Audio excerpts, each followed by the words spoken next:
Jefferson. Então, muito bom poder ver os jovens aqui com visão, cantando, louco a Deus. Queria agradecer bastante desde já a disponibilidade, o interesse, o amor para com as coisas. Então, como nós vimos, hoje o culto está sendo realizado pelos jovens universitários. Fizeram camisas novas, camisas bonitas, parabéns aí pelo logo, né? Ficou legal. E continuará sendo feita pelos universitários. Então, hoje nós vamos ter o prazer de ouvir dois jovens pregando e falando da palavra de Deus. Eu queria chamar eles aqui, que é o Icla e Matheus Sampaio.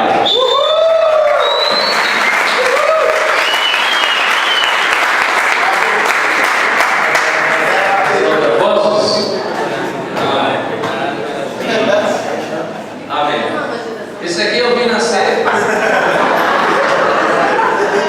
eu vi crescer, mas é um pequeno grande homem. É verdade. É um homem que ama Deus, tem uma disposição imensa para glorificar o nome de Deus, buscar a sede, e com certeza hoje o que ele vai falar vai vir do coração dele. Então, tirando todo o nervosismo que ele falou que dá, mas o Espírito de Deus vai te dar força, vai te ajudar, porque você escolheu as escrituras, treinou, orou, e com certeza nós estamos aqui para te apoiar e deixar a mensagem entrar em nossos corações. O Mateus eu não vi nascer, mas é um menino de ouro, muito disposto, pronto para servir, alegre o tempo todo, e com certeza ele vai fazer um bom trabalho aqui, anunciar a mensagem. Então vai ser dividido em duas partes. Primeiro o Icla vai anunciar a mensagem e por último o grande Mateus. Amém? Amém.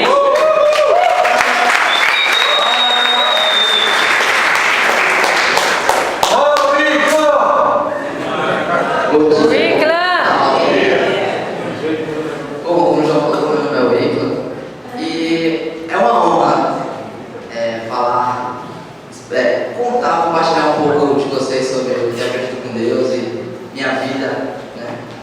Sou muito grato por ter vocês como família e como o Caio falou, né? Uma gratidão por esse culto que a gente está fazendo hoje.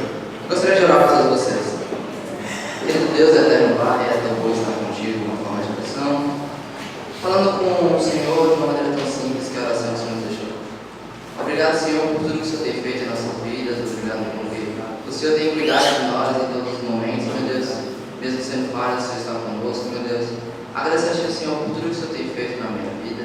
Te peço que o Senhor fale através de mim, não que seja alguém que eu estou falando, mas que seja o Senhor. Eu seja só uma peça que o Senhor vai usar, meu Deus, hoje, tanto eu quanto o Mateus, Senhor. Que o Senhor nos abençoe cada vez mais para que possamos, através de nós, levarmos a Tua palavra, Senhor. E buscamos ser dignos de glorificar o Teu nome, Senhor, cada vez mais. E possamos ser mais unidos para glorificar mais o Teu nome, Senhor. Agradeço, Senhor, em nome de Jesus. Amém. Amém. Então, irmãos, como o João falou, o culto vai ser dividido em dia do Mateus, né? E quando a gente estava discutindo o que a gente poderia falar no culto, e a gente pegou que a gente queria falar um tema simples, porém bem profundo. E o tema que a gente queria trazer hoje é santificação. Amém.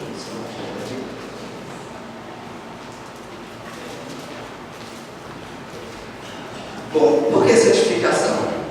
Santificação é algo que a gente não conquista na hora, de imediato. É algo que a gente vai conquistando à medida que a gente vai crescendo e à medida com o tempo. É algo tão profundo que nos faz nos tornar diferente no mundo que a gente vive. Nos torna diferente no nosso ambiente de trabalho, dentro da nossa família, dentro das nossas escolas, dentro da nossa faculdade. E realmente nos transforma em homens mais perto de Deus. Homens com decisões mais convictas, não nas nossas ações, mas nas ações de Deus. E nesse ano, que está no finalzinho, né? Eu passei por muita coisa. Assim, muitos desafios que Deus vem testando no meu coração, né? Saúde, todo mundo, acho que boa parte das pessoas sabem, dos irmãos, sabe que eu tive problemas de saúde, eu tive problemas com a minha família, de relacionamento da minha família, eu tive problemas com disciplina, que é uma coisa que me abalava muito, que eu compartilhar mais um pouco sobre isso. E eu vi que Deus foi trabalhando comigo de uma forma profunda à medida que esses desafios foram acontecendo, né? E disciplina para mim é uma coisa que me abala muito, né, como eu falei. E eu vejo que é uma coisa que é muito focada na determinação, no propósito, em priorizar as coisas. E muitas das vezes, eu com esse defeito, eu tinha disciplina em certas ocasiões da minha vida, como servir. Eu gosto muito de servir, eu gosto muito de estar ativo, eu gosto muito de estar envolvido, mas entre outras eu não botava prioridade. Eu preferia priorizar as coisas que eram benéficas para mim e não para Deus. E isso acabou me distanciando de Deus, porque eu estava fazendo a minha vontade, não a vontade de Deus. E recentemente eu recebi uma notícia que eu tinha perdido uma matéria no colégio. Isso para mim é muito difícil, porque eu sou muito indisciplinado com as questões acadêmicas. Isso para mim foi tipo, caramba, me abalou muito, né? E eu fiquei sem base. Eu confesso a vocês que isso me abalou tanto ao ponto de eu querer me excluir, querer ficar no meu quarto, trancado e esquecer o mundo. Eu lembro que tem ensaio do coral, esse coral massa que teve aqui. Teve esse ensaio aqui e eu falei, caramba, tem ensaio hoje, mas eu não estou com o coração de ir. Eu não estou com o coração de ir fazer assim, né, para Deus. Eu queria ficar para mim. E uma coisa que me ajudou muito foi eu pensar do lado espiritual da coisa. E eu comecei a pensar e orar para Deus para que Ele me mostrasse o que eu queria, o que eu tinha que aprender com isso. Porque eu era uma pessoa disciplinada e também isso me prejudicava no meu relacionamento com Deus. E Deus, eu acho que Ele tentou mostrar, Ele mostrou isso para mim de uma forma que Ele falou assim, cara, você está disciplinado, eu vou te corrigir para você voltar para mim, porque você está longe de mim. E foi incrível, eu comecei a pensar do lado espiritual e isso me ajudou muito. Eu gostaria de falar, o primeiro ponto da minha aula é o pensamento. Eu gostaria de dizer com vocês Romanos 8, 5 ao 7. Paulo Igla.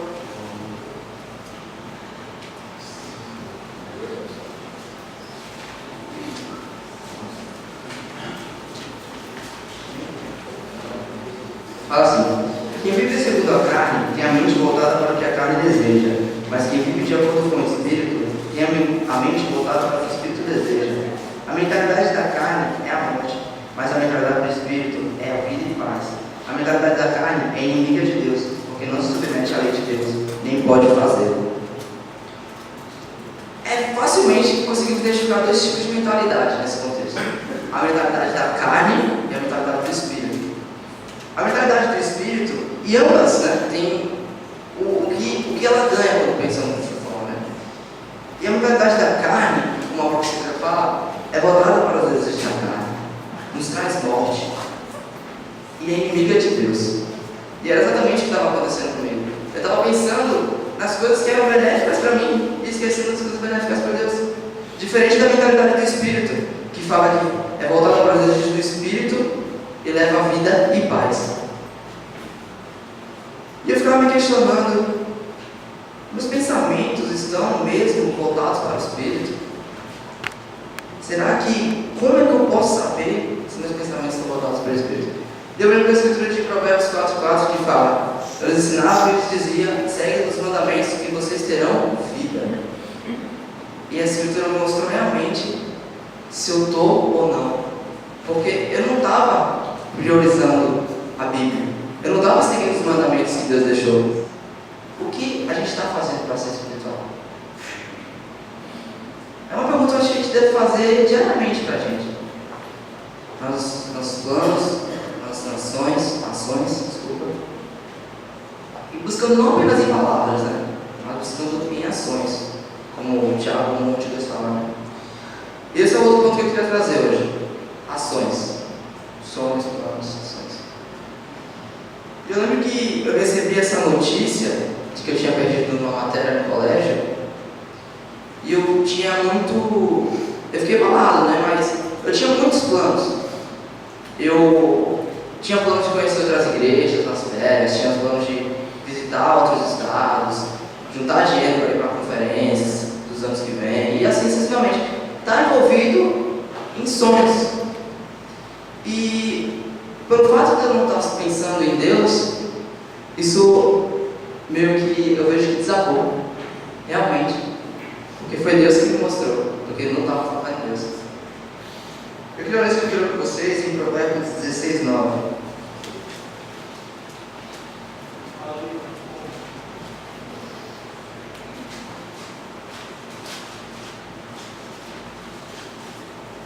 Que fala assim: em seu coração o homem planeja o seu caminho, mas o Senhor determina seus passos.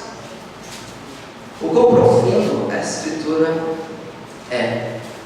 Eu fico imaginando realmente como Deus, Ele é detalhoso, né? Tem todos os detalhes, né? Porque a escritura fala: o homem planeja o seu caminho. O caminho é algo grande e o Senhor determina seus passos. Não é algo grande que Deus determina cada coisinha na sua vida. E essa escritura me mostrou realmente isso, porque eu estava planejando um monte de coisa, porém não estava focado em Deus. E isso acontece, eu creio que isso acontece muito com a gente. A gente tem planos, a gente tem sonhos, mas a gente está tão determinado às vezes em seguir aquele nosso plano, nosso sonho, que é nosso, que acaba esquecendo de Deus. E acaba deixando Deus de lado, ao ponto de você só ficar pensando naquele plano. Só ficar pensando naquele plano. E quando tudo não dá certo, você vai botar com quem? Em Deus. Normalmente a gente faz isso. Nossa natureza humana não faz isso. Porque, Deus, por que eu fiz isso? Por que não deu certo? Eu dei tanto de mim. E Deus, onde é que estava isso? E eu vejo que quando isso aconteceu comigo, e à medida que eu fui tomando ações, Deus foi me revelando muita coisa, né? Eu decidi fazer um jejum para isso, para ver o que Deus estava querendo me mostrar. E isso me ajudou de uma forma tremenda, porque eu vi Deus falando assim: Wico, quem escolhe a sua vida, esses caminhos, sou eu. Você só vai atrás de mim, filho. Foi tipo isso, eu senti um soco na cara. Falei: meu Deus, o que eu estou fazendo? E ele falou: não, você vai atrás de mim, o resto é resto. E foi exatamente isso. E eu vi o quanto na perda de eu ter perdido numa matéria, eu ganhei depois que eu fiz o jejum, depois que eu fui para o lado espiritual. Porque, como eu falei no início, eu estava praticamente sem relacionamento com os meus pais. Eu não tinha uma abertura de falar: pai, eu luto com disciplina, eu preciso que o senhor ore comigo, eu preciso que o senhor me ajude a vencer esse meu problema de disciplina. Eu não tinha essa conversa. E quando eu perdi na matéria, eu tive essa conversa com meu pai e com a minha mãe. E isso foi de uma forma que eu vi Deus trabalhando na minha perda. No que eu vi perda, Deus me deu ganho. Por causa das minhas ações e por causa do meu pensamento que estava focado nele. E eu fico pensando, se eu tomasse a atitude ao contrário, se eu não fosse para Deus, eu estaria mal, provavelmente estaria muito fraco com Deus. E provavelmente não estaria contando para vocês o que eu estou passando. Eu vejo o quanto Deus trabalha nos mínimos detalhes da nossa vida. Nas mínimas coisas que às vezes a gente vê errado, a gente vê ruim.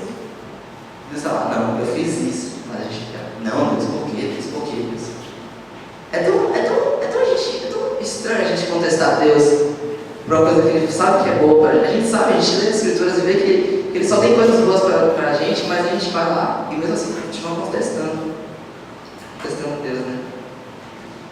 Isso me faz pensar muito sobre as questões dos meus sonhos mesmo, né?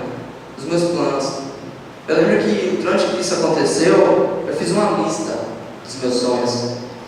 E eu comecei a listar todos os meus sonhos, meus desejos de fazer, de agir. E eu puxava a traça e falava: eu estou agindo, eu estou fazendo, Deus está onde nisso? Eram as perguntas que eu fazia a mim mesmo. Eu acho que são as perguntas que a gente deve fazer a nós mesmos. Em todo o nosso caminho de cristão, em toda a nossa vida. Né? Se os nossos caminhos mesmo estão buscando a gente estar perto de Deus, a gente está nos santificando cada vez mais. Ou será que Deus está neles e Deus está neles, mas a gente não está buscando? A gente está, sabe? A gente tem muito questão de pensar na gente. A gente pensa muito na gente. Em Provérbios 16:3, no mesmo capítulo, fala: consagre ao Senhor tudo o que você faz e os seus planos serão bem-sucedidos. Tudo o que você faz. Essa pequena palavra faz toda a diferença. Será que a gente está fazendo, em tudo que a gente está fazendo, a gente está colocando Deus? Porque a gente quer que dê certo, mas a gente está colocando Deus porque só com Deus dá certo. E para finalizar, eu gostaria de ler Filipenses 4:8.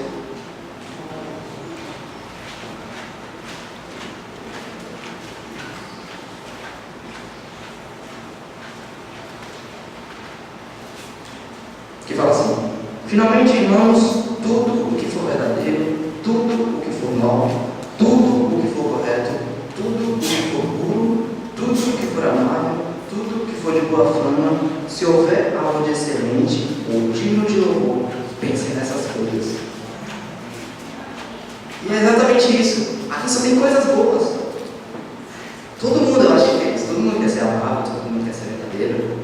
Mas ele está falando aqui tudo que seja digno de louvor.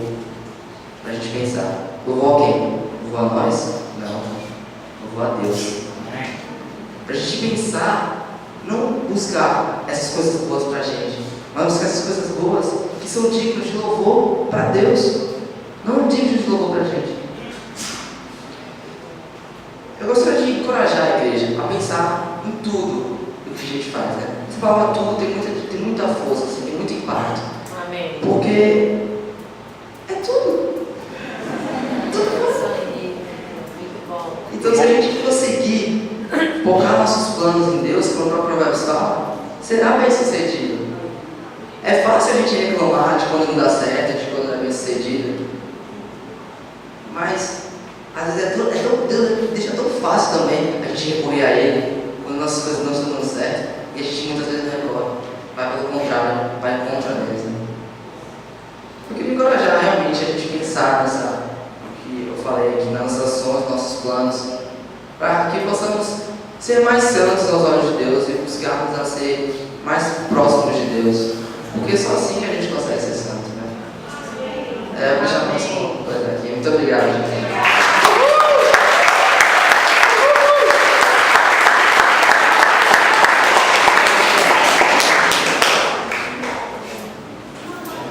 Fala, Mateus!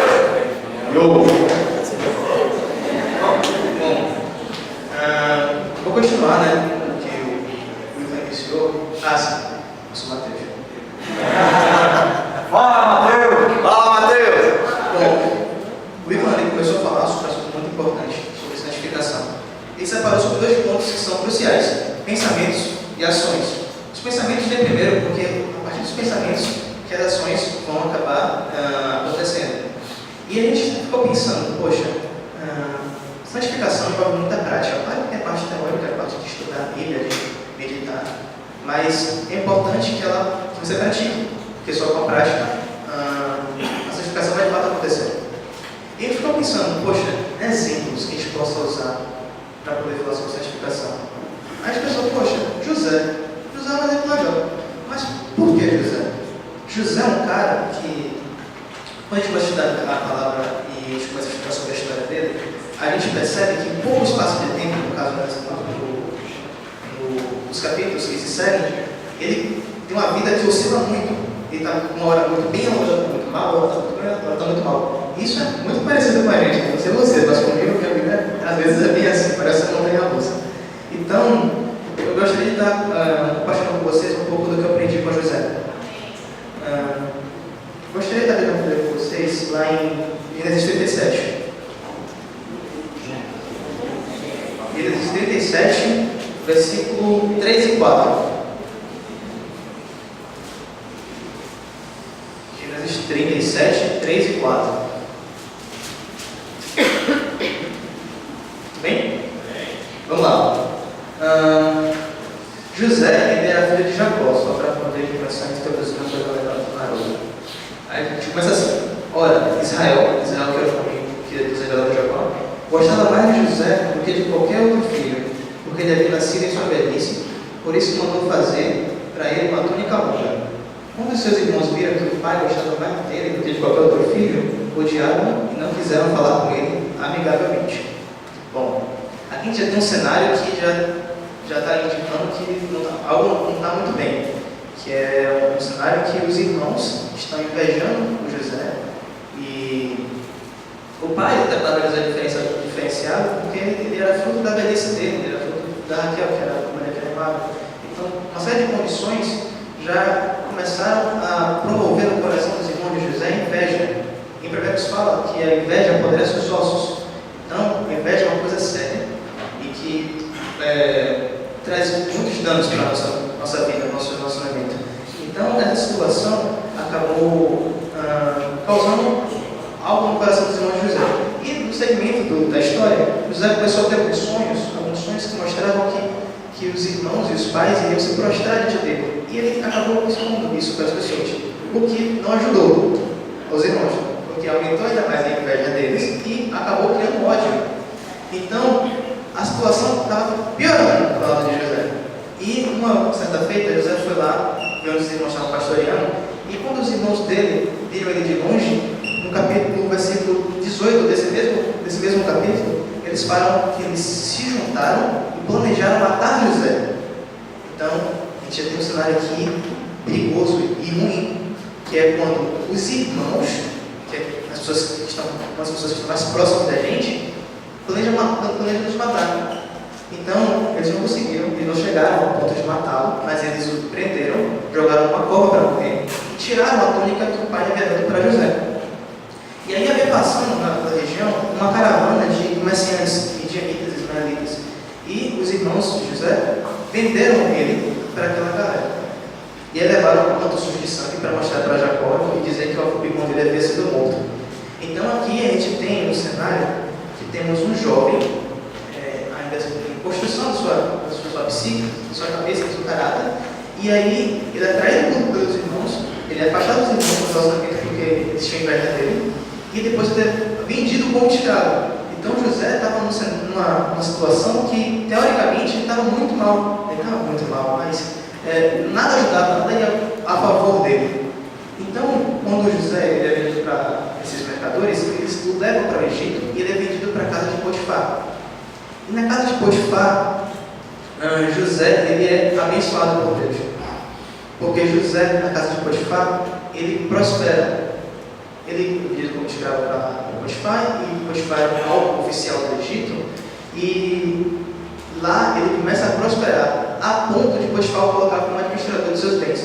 Vamos ler isso em Gênesis 39. Gênesis 39, do 6 ao 12.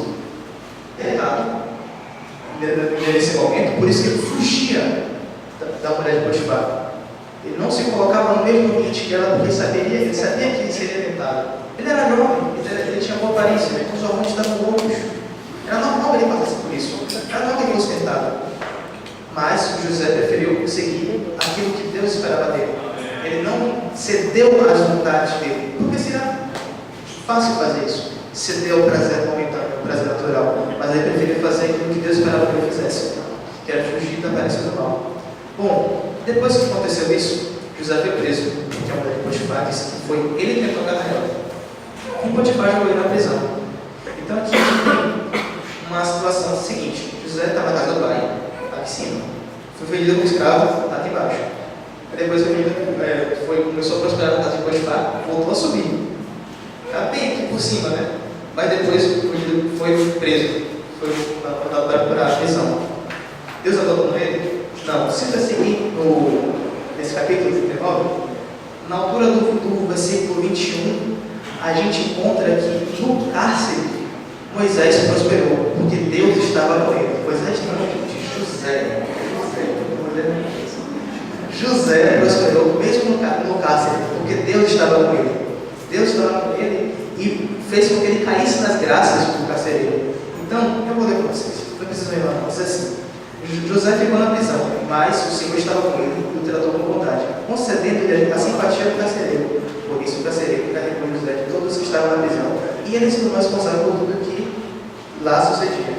O carcereiro não se preocupava com nada do que estava a cargo de José, porque o Senhor estava com José e lhe concedia com êxito em tudo que realizava. Bom, gente tem uma situação em que José estava preso e o carcereiro falava: José, chega aí, brother. Eu vou tomar um café, tomar aqui a chave dessa galera, eu vou ali, daqui a pouco eu volto. E ele tinha confiança de que José não ia fazer nada, porque José tinha um diferencial. José era honesto. Deus estava com ele e as pessoas ao redor dele percebiam. Então, às vezes, é difícil para a gente passar por algumas situações que a gente tem que se impor e apresentar nossas convicções. No trabalho, na escola, na faculdade, na rua, porque é fácil ser cristão aqui dentro. Lá fora é a nossa prova. Então, José, aqui ele estava mostrando que ele era um cristão de verdade. Ele era um servo de Deus de verdade. A gente não tem um cristão nessa época, mas ele era um servo de Deus de verdade. Então, José aqui, ele colocou Deus acima de tudo. E ele foi recompensado, Deus o estava abençoando. E, no andamento da história, José ele começou a revelar os sonhos dos prisioneiros que estavam lá. E aí ele ficou com a forma de revelar os sonhos, né? Por Deus revelava os sonhos das pessoas para ele.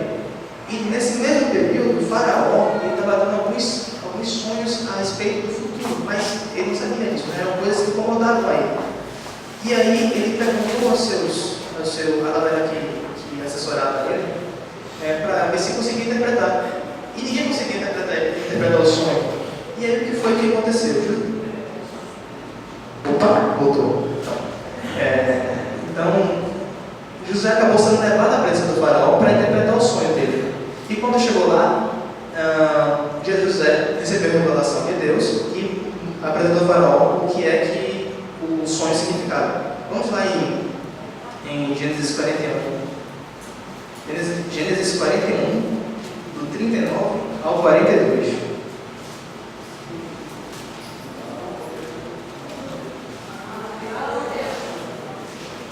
Gênesis 41, do 39 ao 42 diz assim: depois que Faraó, depois que José revelou o sonho que Faraó tinha, disse assim: disse, pois, o Faraó a José: uma vez que Deus lhe revelou todas essas coisas, não há ninguém tão criterioso e sábio como você. Você terá o comando do meu palácio, e todo o meu povo se sujeitará às suas ordens. Somente em relação ao trono seria maior que você. E o faraó procedeu: entrego a você agora o comando de toda a terra do Egito. Em seguida, o faraó tirou do dedo o seu anel de selar e colocou no dedo de José. Mandou vestir linho e colocou corrente de ouro em seu pescoço.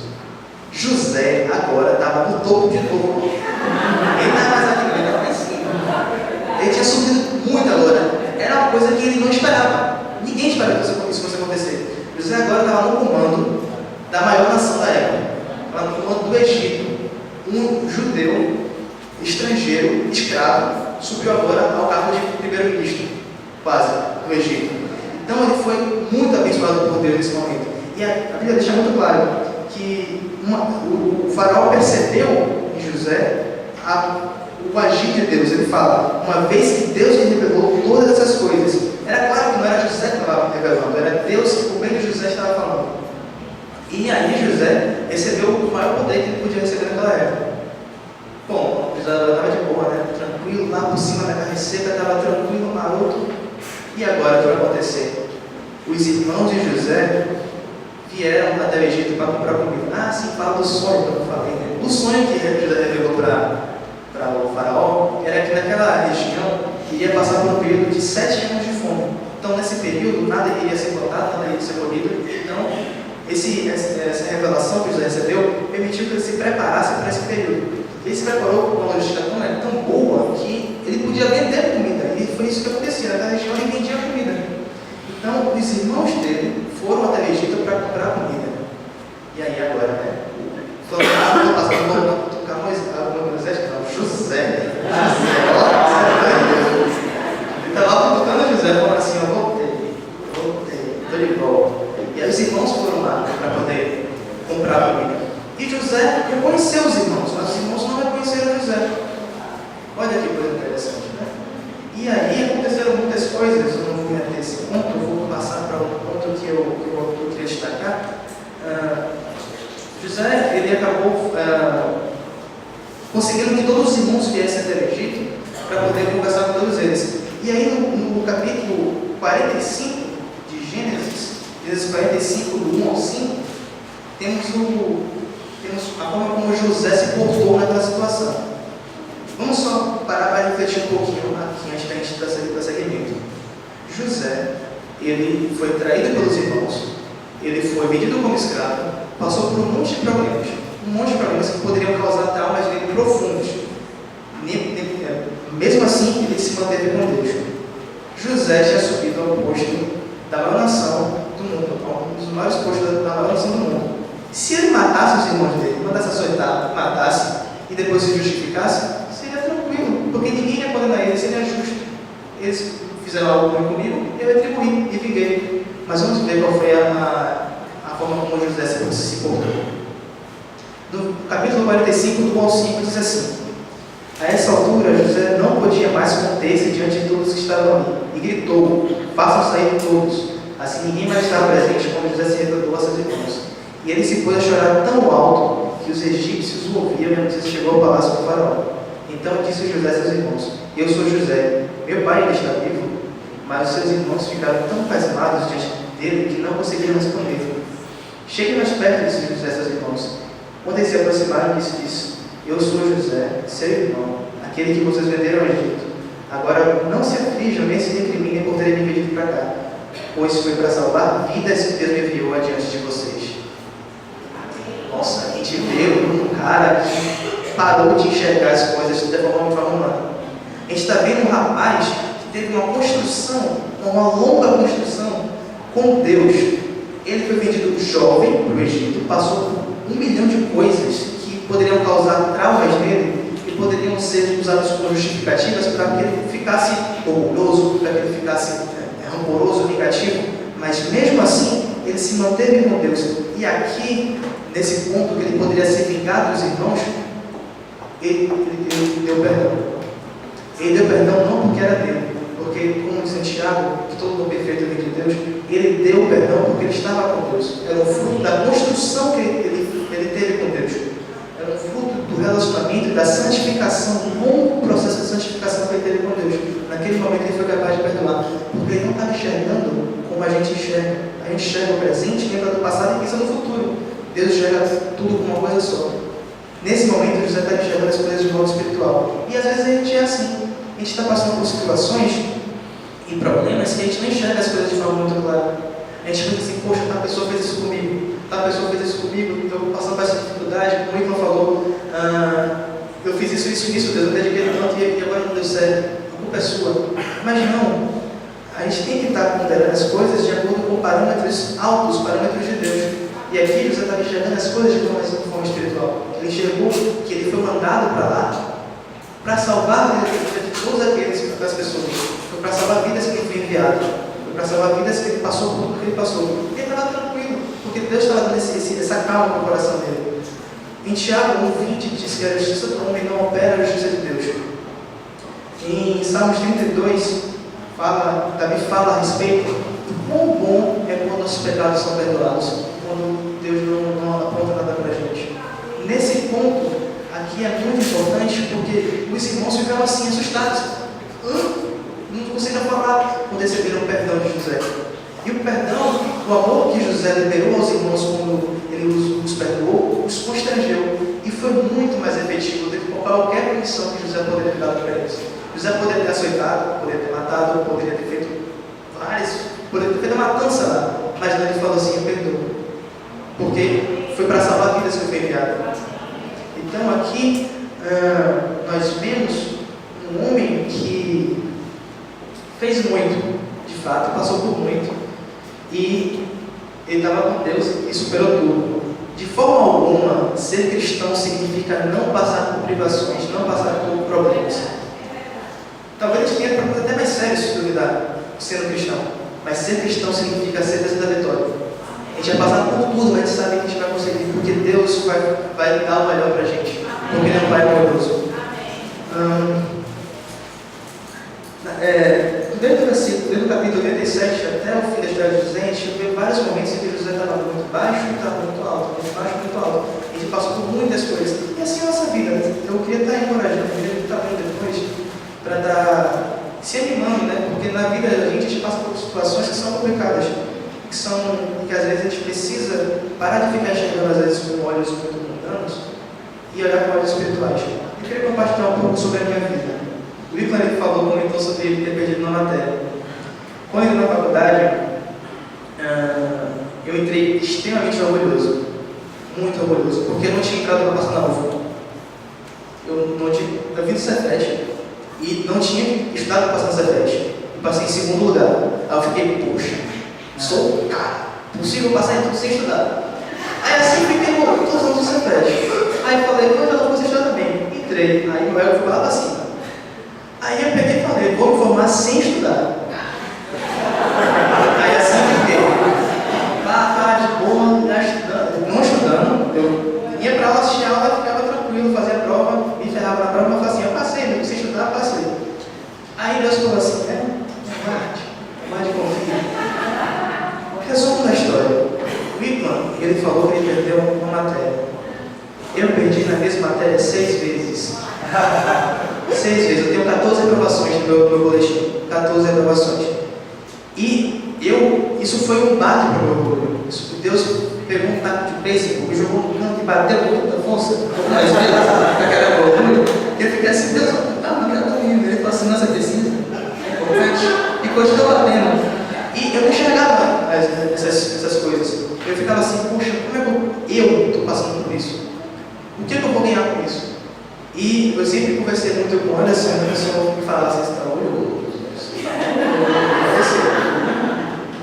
Estudar, está orgulhoso. E eu falava assim, não, isso tá bom, vou estudar. E chegava em casa, estudava outras coisas, mas estudava o que eu tinha que estudar. Então, passar por tudo isso me ensinou muitas coisas. Graças a Deus eu consegui passar a matéria. Glória a Deus, né? Aprendi. Mas o importante foi que eu não entendia por que eu tinha passado por tudo isso. Não entendi de forma alguma. Mas hoje eu sou muito grato por ter perdido todas as matérias que eu perdi. Sou muito grato por ter perdido tanto que eu perdi.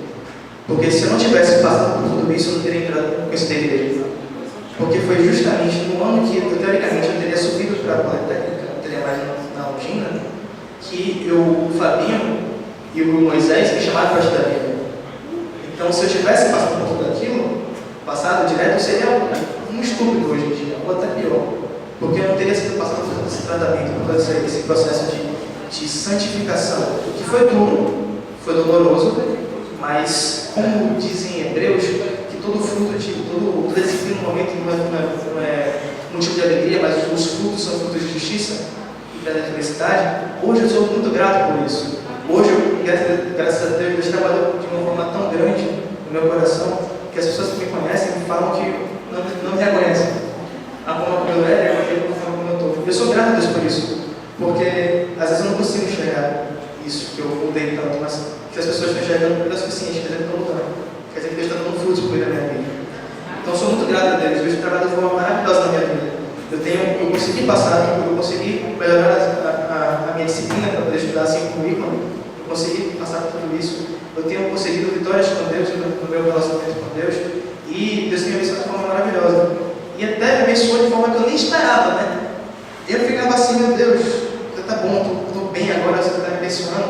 Aí Deus fala assim, agora você está bem? Deus tem um ótimo costume de abençoar você sob medida, né? Deus fala assim, não vou te abençoar só porque você tem, não, vou te dar um balde, tipo, aí Deus me abençoou de uma forma maravilhosa. Ele falou assim, não está suficiente, não, vou te dar mais uma coisa. Aí abençoou com Laís. Esse também, eu sou muito grato a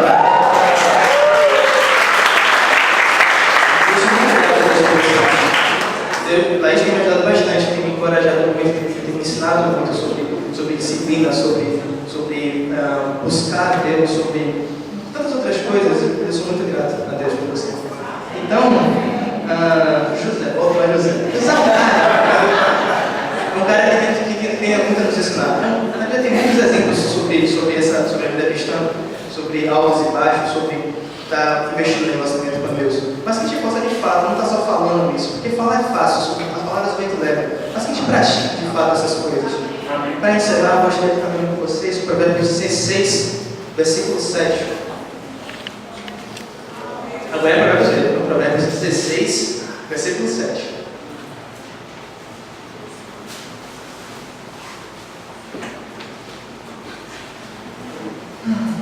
Provérbios 16, 7 diz assim: quando os caminhos de um homem são agradáveis ao Senhor, Ele faz que até os seus inimigos vivem paz com Ele. Que a gente possa estar, de fato, pedindo para Deus, para que a luz dele esteja resplandecendo através das nossas vidas, para que não a gente vá acabe sendo glorificado, para que as pessoas vejam, poxa, essa pessoa tem um diferencial. E esse diferencial não vem dele, vem de Deus. Que a gente possa estar passando por esse processo de santificação que é árduo, que é duro, mas os frutos são muito bons. Obrigado.